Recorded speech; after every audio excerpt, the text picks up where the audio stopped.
Hola chicos y chicas, vamos a ver el tema una vez más de los orgánulos membranosos, esta vez desde una presentación de Presi en el que vamos a ir viendo pues, aspectos más teóricos en vez de fijarnos tanto en lo que es la parte de anatomía, de reconocimiento, del visu, etc. ¿De acuerdo? Entonces vamos a ver en primer lugar algunos de los orgánulos que tenemos aquí.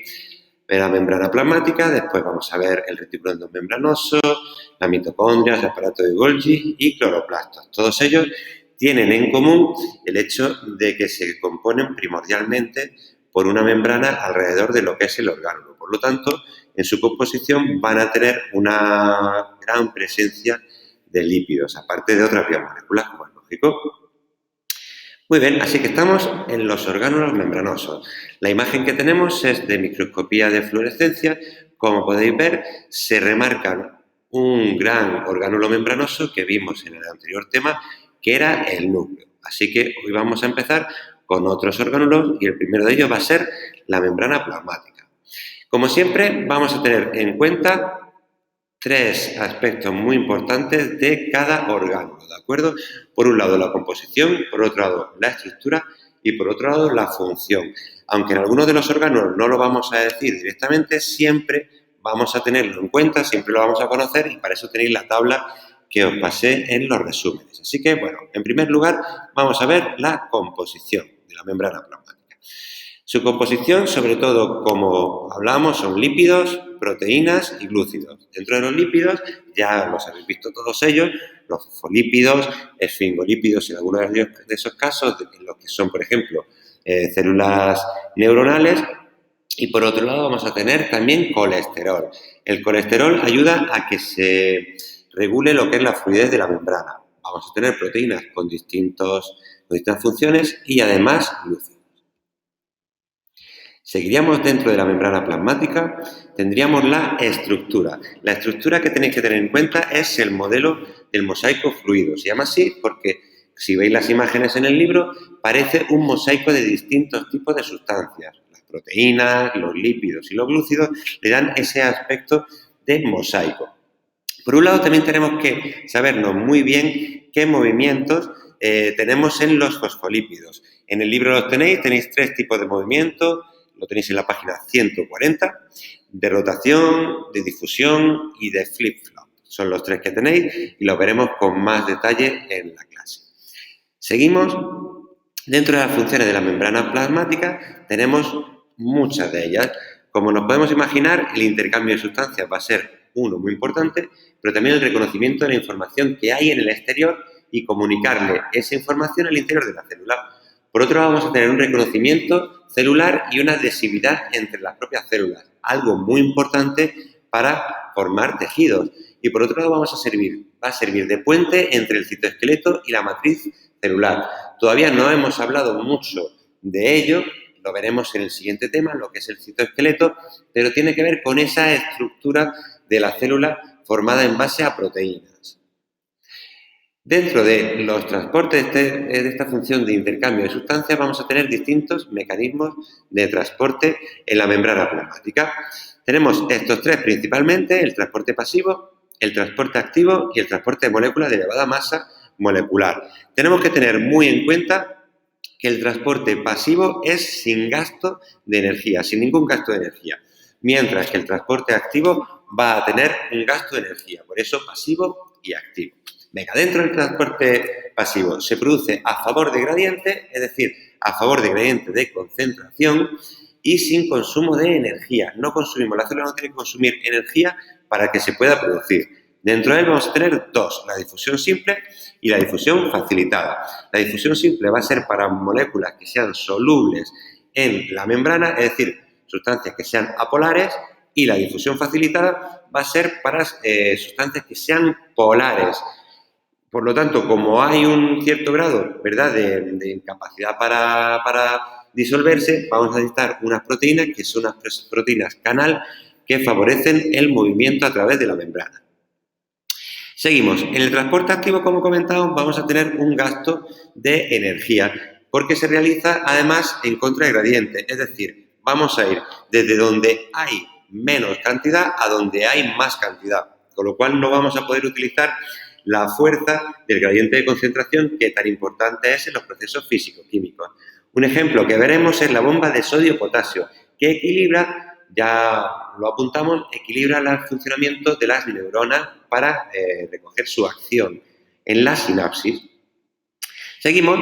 Luego tenemos un transporte de moléculas de elevada masa molecular. Son moléculas que por su masa molecular no caben simplemente por la membrana.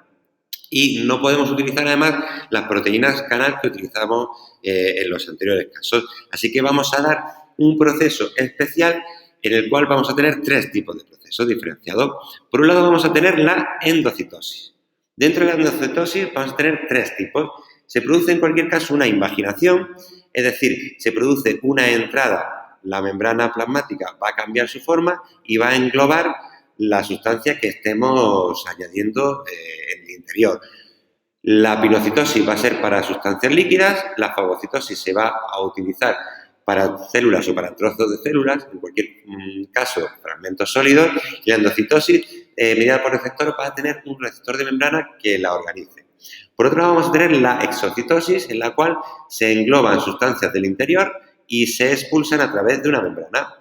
Y por otro lado vamos a tener transcitosis, en la cual la sustancia atraviesa de un punto a otro la célula.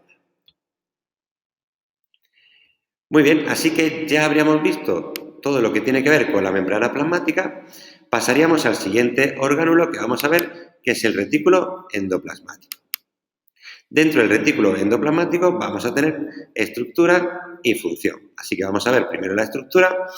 Aquí tenemos que diferenciar entre que haya retículo endoplasmático rugoso, es decir, que tiene ribosomas adheridos, o un retículo endoplasmático liso. En el caso del retículo endoplasmático liso no tiene ribosomas, como su propio nombre indica. Esa diferencia estructural va a significar también una diferencia en lo que son las funciones. Mientras que el retículo endoplasmático rugoso, por la presencia de ribosomas, va a dedicarse a la producción, sobre todo, de proteínas, en el retículo endoplasmático liso vamos a tener una función relacionada con el procesamiento de lípidos, aunque, como podemos ver, tiene también otras funciones, como puede ser contribuir a la contracción molecular, la detoxificación, ya lo comentábamos en relación a, por ejemplo, sustancias que sean nocivas para las células, la liberación de glucosa y el plegamiento y detección de proteínas defectuosas, algo muy importante para el buen funcionamiento de la célula. Muy bien, seguiríamos y el siguiente orgánulo que vamos a tener es el aparato de Golgi. Si bien el núcleo que le hemos visto sería el productor y el retículo endoplasmático, tanto rugoso como liso, se encargaría de un procesamiento, el aparato de Golgi va a actuar tanto en lo que es el procesamiento como en la distribución de la sustancia. Por un lado, si hablamos de la estructura, tendríamos que tener en cuenta que es un orgánulo formado por sacos aplanados que forman unas unidades llamadas dictiosomas. Es muy útil que tengáis el orgánulo enfrente, en el libro de texto, simplemente lo busquéis en internet para ver a lo que nos referimos a esas unidades llamadas dictiosomas. Por otro lado, ¿qué funciones tienen? Pues su función principal es el mecanismo de transporte celular, como comentamos aquí. Pero también vamos a producir una modificación final de lípidos y de proteínas, algo que se ha realizado, como comentábamos, en el retículo endoplasmático. Y además va a formar el principio de la nueva pared celular en el caso de la telofase, cuando se dividen por citocinesis las células vegetales. Y además va a formar algunas vesículas especiales de las que tenemos en el temario, como pueden ser, por ejemplo, los lisosomas, que se encargan de la digestión de sustancias. Muy bien, habríamos terminado con el aparato de Golgi, estamos terminando ya el tema, y veríamos dos orgánulos muy importantes en el metabolismo. Uno de ellos son las mitocondrias y los otros son los cloroplastos. Muy bien, dentro de las mitocondrias vamos a, como siempre, a tener una estructura. En esta estructura tenemos que destacar que hay una doble membrana, una externa y una interna, y además, entre medias se queda un espacio intermembranoso que va a ser muy importante para algunos procesos del metabolismo. Además, vamos a tener unas crestas mitocondriales que le dan ese aspecto tan reconocible al orgánulo, una matriz mitocondrial, que sería parecido al nucleoplasma o al citoplasma, que tiene, muy importante, ADN de configuración procariota y además ribosomas también de características procariotas. Recordamos esa teoría de la endosimbiosis a partir de la cual la mitocondria y los cloroplastos habrían dado lugar a parte de las células eucariotas. Y además, perdón, tenemos unas partículas F con también mucha importancia en el metabolismo. Perdón. Seguiríamos entonces con las funciones de la mitocondria. Dentro de las funciones, todas ellas relacionadas con el metabolismo, como puede ser el ciclo de Krebs, la cadena respiratoria, la fosforilación oxidativa, la oxidación de los ácidos grasos o la concentración de ciertas sustancias en el interior, que va a ser muy importante para la creación de ATP. Muy bien, seguimos y ya el último orgánulo que tenemos son los cloroplastos. Dentro de los cloroplastos, ¿qué vamos a ver? Pues como siempre, la composición, que ya la sabríamos, esa composición para todos lo tenemos en la tabla, que os animo a que la veamos, porque hoy nos vamos a dedicar a otros aspectos. Entonces, vamos a ver esta estructura que tiene una doble membrana, igual que le pasaba a las mitocondrias, pero no tenemos crestas. Tenemos un interior, que en este caso se llama estroma, y tenemos unas partes de los orgánulos que se llaman tilacoides, que se pueden agrupar en granas. Por otro lado, ¿qué funciones tenemos? Pues bueno, la función más importante sería la fotosíntesis, pero también vamos a tener la síntesis de ciertos ácidos grasos muy importantes para el metabolismo o la reducción de nitratos a nitritos. Estos nitritos se van a reducir después a amoníaco y este amoníaco va a ser utilizado para la creación de aminoácidos. Y como ya sabéis, los aminoácidos, ¿para qué van a servir? Pues para producir proteínas, que es un aspecto muy, muy importante en el metabolismo de la célula. Muy bien, así que ya habríamos visto todos los orgánulos celulares principales. ¿Qué os recomendaría? Que añadieseis a este contenido el aspecto de los lisosomas, muy importante por su función, y también de los peroxisomas, que los comentábamos en el anterior vídeo. No están en este porque lo comentamos en el otro, y también para animaros a que le peguéis un repaso a todo eso. Nada, así que muchas gracias y seguimos en el siguiente tema, que lo vamos a dedicar ya a orgánulos no membranosos. Es decir, esos orgánulos que no se forman por una envoltura de lípidos, sino que se forman por otras proteínas, por otras sustancias que, como veremos, suelen ser proteínas. Así que nada, muchas gracias y mucho ánimo.